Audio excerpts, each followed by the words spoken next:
Good morning guys, nandito nga pala ako ngayon sa Isaub, Aborlan. So ayan, living po kasi na uncle namin, si Uncle Bert Vasquez. Gusto ko nga palang ipaabot sa mga pinsan ko, mga auntie ko, at sa mga kapatid ni Papa na nakikiramay po ako ng taos puso, no? Meron nga pala akong i-share na verse dito guys, no? Ito pa ay matatagpuan sa mga taga-Efeso chapter 6 verse 1 to 3. Mga anak, sundin ninyo ang inyong mga magulang sa Panginoon, sapagkat ito ang nararapat. Igalang mo ang iyong ama at ina. Ito ang unang utos na may kalakip na pangakong ikaw ay giginhawa at hahaba ang iyong buhay sa lupa. Napakaganda ng verse na ito guys, no? Lalong-lalo na yun nandun sa part na igalang mo ang iyong ama at ina. Diba? Lagi natin tatandaan guys na walang magulang na gustong mapahamak ang kanilang mga anak. Kung napagsasalitaan tayo ng mga magulang natin, i-accept natin lahat guys, kasi malaki yan yung may tutulong ng mga sermon nila sa atin, no? Sa darating na panahon. Makikita nyo kung gaano kahalaga yung mga sinasabi sa atin ng mga magulang natin. At masasabi ko lang din, habang sila'y nabubuhay, bigyan natin sila ng pagkakataon na may paramdam natin sa kanila yung tunay na pagmamahal. Huwag natin sayangin yung bawat oras na dumaraan, bawat araw. Ibigay natin yung mga pagkakataon na maiparamdam natin sa mga magulang natin kung gaano sila ka-importante at kung gaano tayo nagpapasalamat sa kanila dahil naipakita nila sa atin ang ganda ng mundo. Napaulit-ulit nating pasalamatan yung mga magulang natin sa lahat ng sakripisyo nila, sa lahat ng paghihirap na itaguyod na mapakain tayo sa araw-araw at mabigyan tayo ng magandang buhay. Hindi man sila perfecto guys, pero alam natin at ramdam na ramdam natin kung gaano nila sinisikap na mapaganda yung buhay natin. Kaya na nga guys, no, sana may natutunan kayo sa maikling verse na i-share ko. Lagi nyo lang tatandaan na igalang at mahalin natin ang ating mga magulang. Huwag sana dumating na sa point na nandoon na tayo na puro sana na lang yung nababanggit natin. Maraming salamat nga pala sa lahat na nakiramay at tumulong hanggang sa maihatid natin si Uncle Bert sa huling hantungan niya. Sa kanyang pamilya, magpakatatag po kayo. Alam ko mahirap tanggapin. Alam namin na mahirap tanggapin na mawala ng isang ama. Pero pakatatag kayo mga insan. And ante, padayon lang po. God bless you always. And maraming salamat sa ating lahat ng kapamilya at kaibigan ni Uncle Bert. Shoutout nga pala sa mga auntie namin na nanggaling pa ng Sopronio, Española. Ayan, sa pangalawang pagkakataon po na meet ko ulit yung mga auntie at uncle ko na nanggaling pa sa Sopronio, Española. Last year guys, no, nung nakilala ko sila, first time ko sila nakilala nung si Ate Feby naman po yung inilibing. Ayan, nakakalungkot isipin guys, no. Ayan, saka kami nagkikita-kita at nagkakakilala kapag kami ganitong nangyari, ihatid sa huling hantungan.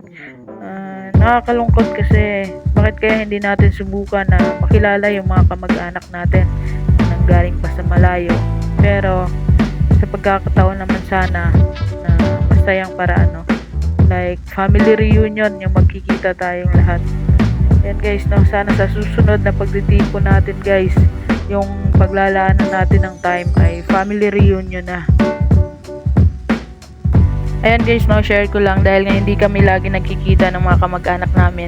At actually, yung iba dito ay mga first time ko lang na nakilala.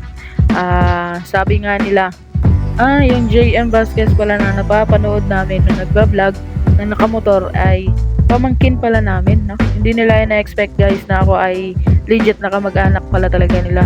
So ayan, maraming salamat po sa inyong mga auntie. Mag-iingat po kayo sa inyong pag-uwi sa inyong kanya-kanyang mga lugar. At nice to see you all. Naway sa susunod na pagtitipon ay nakasiyahan naman po sana, no? At makilala natin ang lahat ng ating lahi or angkan. Yan, God bless us all.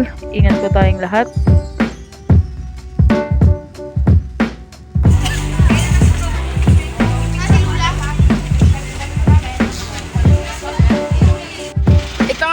Papa ko, pinaka-pogi sa lahat. Papa. That's my papa. Where are you going? Sino mga Paul?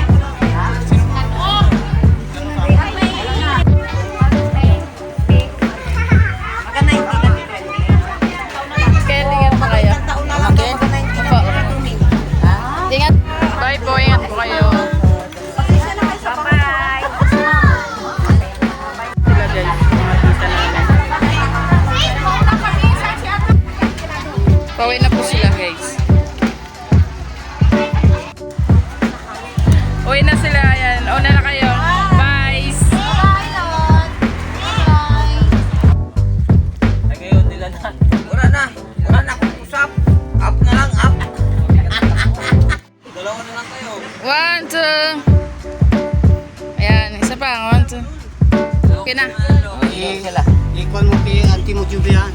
Opo.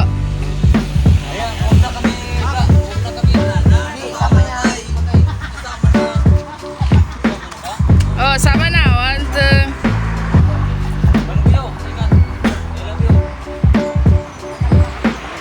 Kel, dito muna kami kila. Bago nga pala ako bumalik ng Puerto guys, no, dumaan muna ako dito sa bahay ni Lola. At sobrang na-miss ko naman kasi talaga yan si Lola. Hindi ko naman alam kung kailan na naman ako makakabalik dito sa bahay niya sa Isao, Baborlan. Ayan Lola, mag-iingat ka palagi at sikapin mong laging malakas ang iyong pangangatawan. Mahal na mahal ka naming lahat. And God bless you always. Alis na ako ulit guys. Iwan na muna dito si Mama at Papa. I need to go back to Puerto Princesa City.